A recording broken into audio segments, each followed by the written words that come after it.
any obstacle standing in the way should duly undertake that blessed journey. Do all good deeds with the proper care they deserve, forsaking evil from a real repulsion rising in the heart. Be very, very sure that no action whatsoever can take you to God if it is devoid of the righteousness of heart. The root of everything good is taqwa, fear of God. In whatever action this root is not lost, that action will never be devoid or futile. It is necessary, too, that you be tried by being thrown into diverse griefs and distresses, even as those before you were tried. Be, therefore, forewarned lest you stumble when the time came.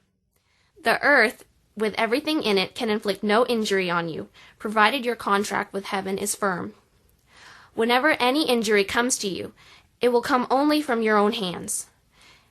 If all your honor on this earth is lost to you, God will give you an honor in heaven that shall never wane.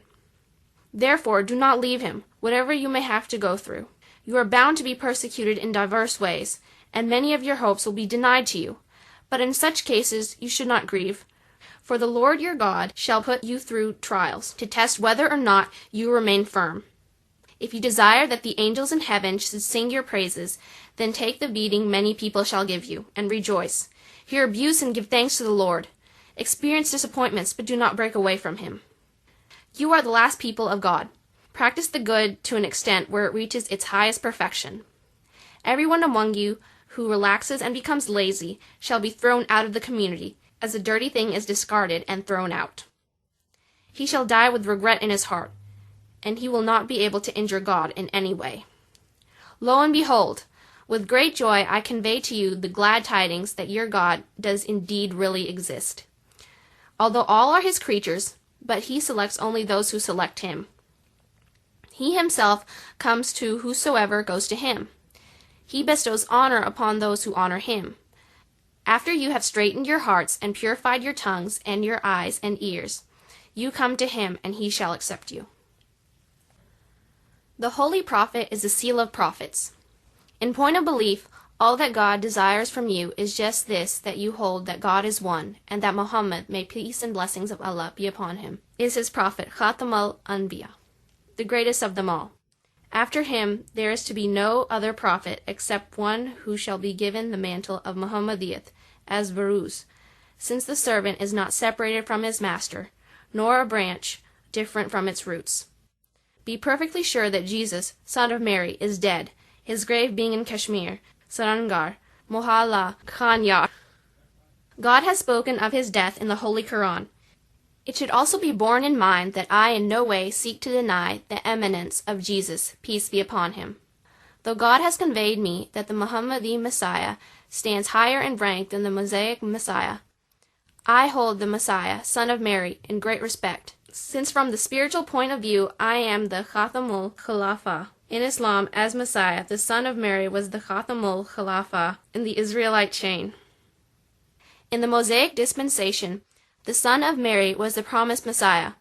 While I am the promised Messiah of the dispensation of Muhammad, I therefore hold him in great esteem, whose name I bear, and whoever says that I do not respect him is a great liar and a mischief maker.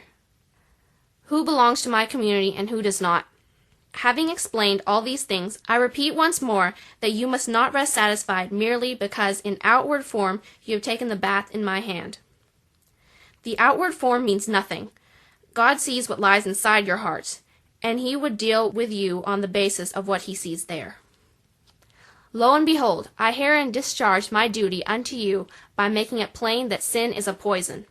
Do not take it. Disobedience to God is a dirty death which you should avoid. Turn to prayer that you should get the strength. At the time of prayer, if a man does not firmly believe that Allah has power over everything, except what may be contained in a previous promise, such a person is not of my community. He who is caught in the tangle of worldly greed and never even raises his eyes to things which pertain to the next life is not of my community.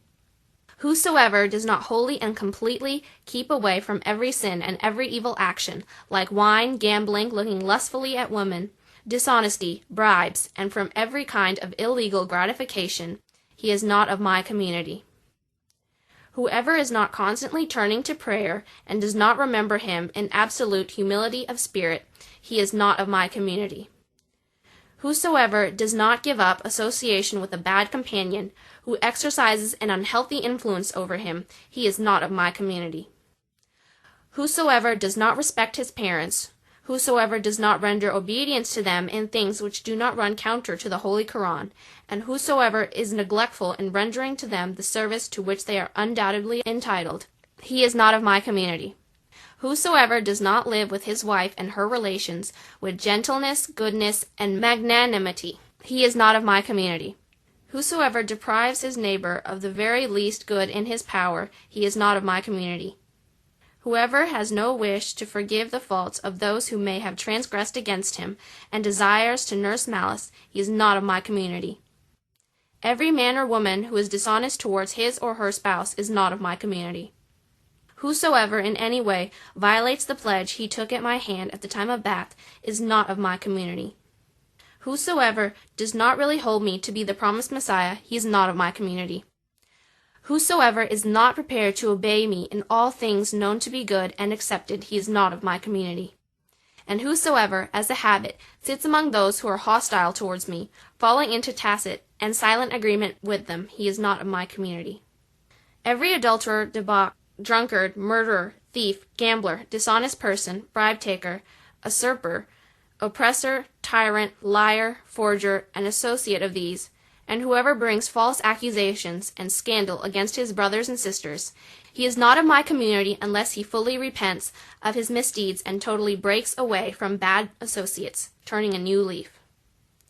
Indeed, all these things are poisons. You cannot partake of them and live, for light and darkness cannot exist together. Whosoever has a crooked nature and is not open and above board with God, he cannot partake of the blessing which comes to those pure of heart. Indeed, very fortunate are they who cleanse their hearts, washing away all impurities, and who make a pledge of loyalty with their God, for they shall never come to naught. It is not possible that God should disgrace them, they being of God, and God of them. They shall be saved from all tribulations. Extremely foolish indeed is he who should try to harm them, for verily they are in the lap of God, who is ever ready to support them. Who has yielded belief to God? Verily, only those who are as such described above. Similarly, he also is foolish who is anxious about a bold sinner, evil and full of mischief inside his heart, for he himself would be destroyed. From the day God created this heaven and earth, it has never happened that he destroyed those who were good. On the contrary, for the sake of such as these, he has always shown great marvels and will show even now. Our God possesses great and wonderful powers. Our God is a very loyal God, and for those who remain loyal to him, he shows wonderful works. The world wishes to tear them to pieces and to eat them up, and every enemy grinds his teeth on them. But he who is their friend saves them from any danger, and brings them out triumphant on every field. How fortunate, then, is he who does not let go of his hold of such a God. To him we render our faith, and him we have recognized. Of all the world he is alone, and is the God who has sent down his revelation on me, who, for me, has shown powerful signs, who has sent me down as the promised Messiah for this age. There is no God whatsoever except him, in heaven nor on earth. Whosoever does not yield faith to him, he remains deprived of the good, deprived of blessings, and deprived of succor. From our God we have received revelation that shines like the sun. We have seen that he alone is the God of the whole world, and there is no other God. How powerful